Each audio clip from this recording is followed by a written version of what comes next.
we did not have is white women who voted about 52%, right, for Donald Trump. Uneducated white women, is my understanding.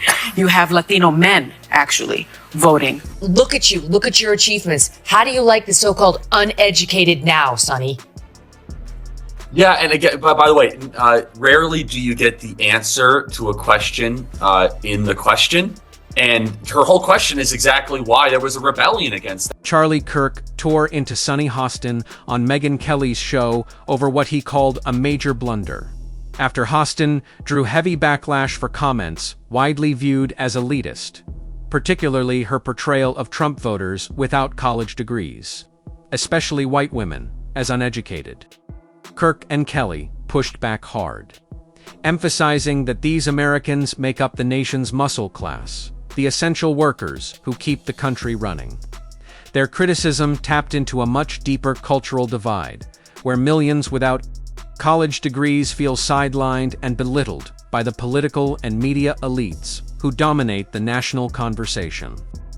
And take a look. Oh, you saw this clip. Her disgusting, gross elitism and her complete out-of-touch nature with respect to the rest of the world. Sunny Hostin goes on The View and decides now would be a great time to dump all over the so-called uneducated, not non-college educated, the uneducated, which is what you are in Sunny Hostin's view, including you, Charlie Kirk, because she's conflating, right, people who didn't go to college with people who are uneducated. We've got to look at the clip, and then I need your reaction. What we did not have is white women who voted about 52%, right, for Donald Trump. Uneducated white women, is my understanding. You have Latino men, actually, voting more for him. And you have, and black men was not the story. We're not the story here because they voted almost 80% for the vice president. Right. So why do you think that uneducated white women voted against their reproductive health freedoms? And why do you think Latino men voted in favor of someone that's going to deport, says he's going to deport the majority of his community? I don't think white women like being called uneducated white women. I think the economy matters, national security matters. But when you put people in these boxes, I think that's a takeaway from this race. Okay. It's amazing. She's specifically, they're referring to the women, but of course it's the non-college educated men as well who voted for Donald Trump. And the nerve of this woman to whom the country has given so much to try to dump on people who didn't go to college. Look at you. Look at your achievements. How do you like the so-called uneducated now, Sunny? Yeah, and again, by the way, rarely do you get the answer to a question in the question. And her whole question is exactly why there was a rebellion against them. Yes. Listen, just because you didn't go to college doesn't mean you're stupid, and it doesn't mean that you don't have wisdom. I always differentiate between knowledge and wisdom. You can go to college and get a bunch of irrelevant facts about how men can allegedly give birth or whatever they teach. I mean, it's or about North African lesbian poetry. Okay, that's fine, I guess. Awesome. Or, but I said this to our team. I said working people, the muscular class, including working women in the sense of, waitresses and women that work for Amazon. And there's a lot of women delivery drivers. They are so in favor of Trump, and they don't want to be called stupid or uneducated. And I've said this for so long, and it finally manifested, which is that it is laced into how we do our public opinion polling. And she played into it perfectly, because I've said this for a decade, and finally I have a piece of evidence to show this more than anything else, that we look at how we elect our leaders in two buckets: stupid and smart. And the stupid people are the people that don't have a certificate from Yale, and the smart people are $200,000 in debt because they went to Drake. Sunny Hostin's comments ignited backlash for what many saw as an elitist swipe, particularly her depiction of non-college educated Trump supporters, especially white women, as uneducated. Charlie Kirk and Megyn Kelly dismantled this mindset, arguing that equating intelligence with a college degree is both narrow and insulting. Their exchange underscored a growing cultural divide, where millions of working-class Americans without degrees feel dismissed by elites who measure worth solely through academic credentials.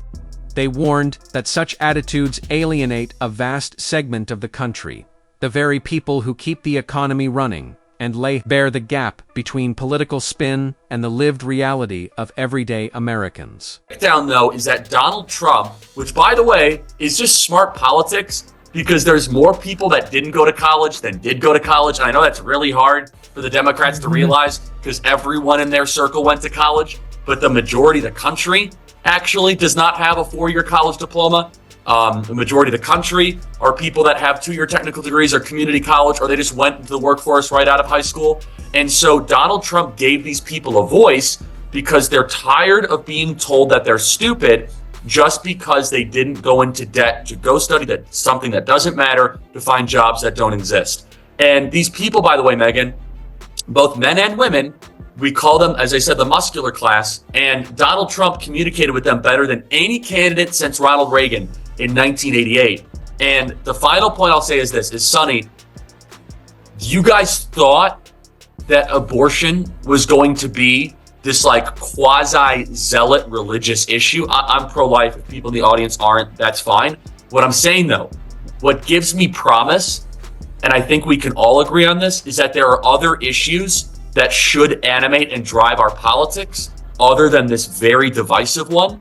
And I was really encouraged by that, Megan. Very encouraged, because the media was forcing this as an up or down vote on a referendum on a highly complicated, very emotional, very personal issue. And it turned out the American people were like, yeah, actually, these other 6 things matter more, and good for them. By the way, Sunny Hostin, I think, went to Notre Dame. Her son's at Harvard. Her daughter's at Cornell. She's married to the Ivy League. And that's why she looks down on everyone else as a bunch of stupid losers who didn't vote the right way because they're not as smart as she is. I spent many years across from Sunny Hostin on the set of Bill O'Reilly.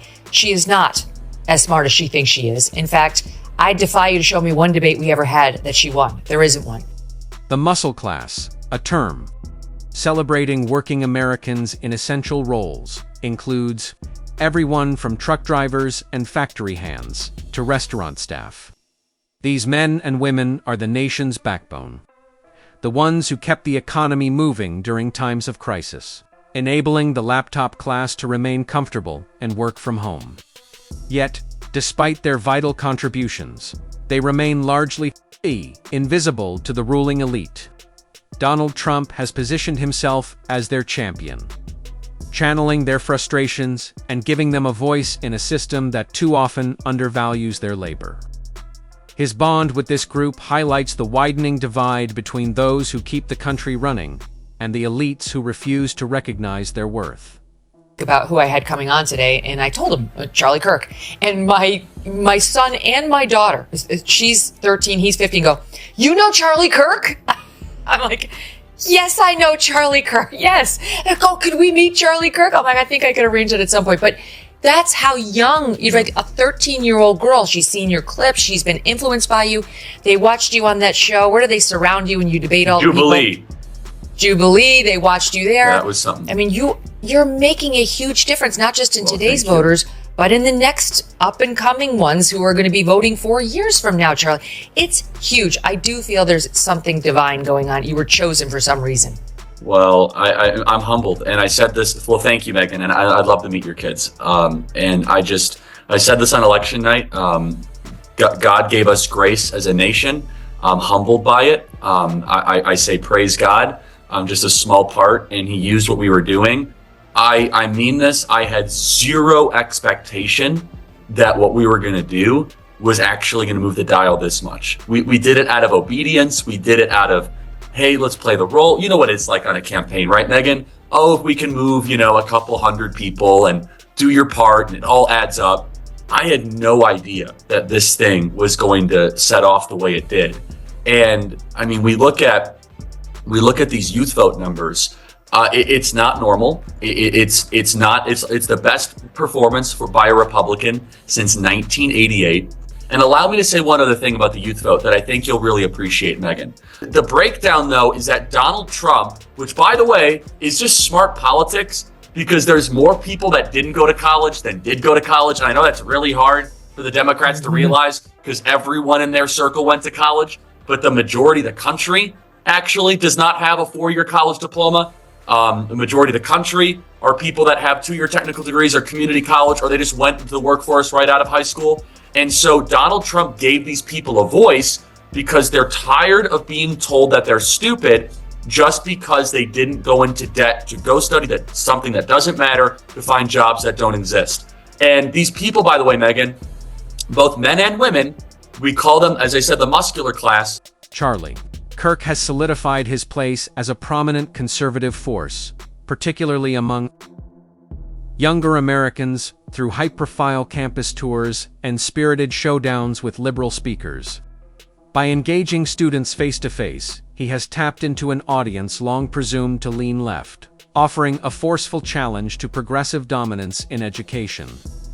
His sharp rhetoric and relatable style have linked conservative principles to Gen Z's real-world concerns, energizing young voters and reshaping the political landscape.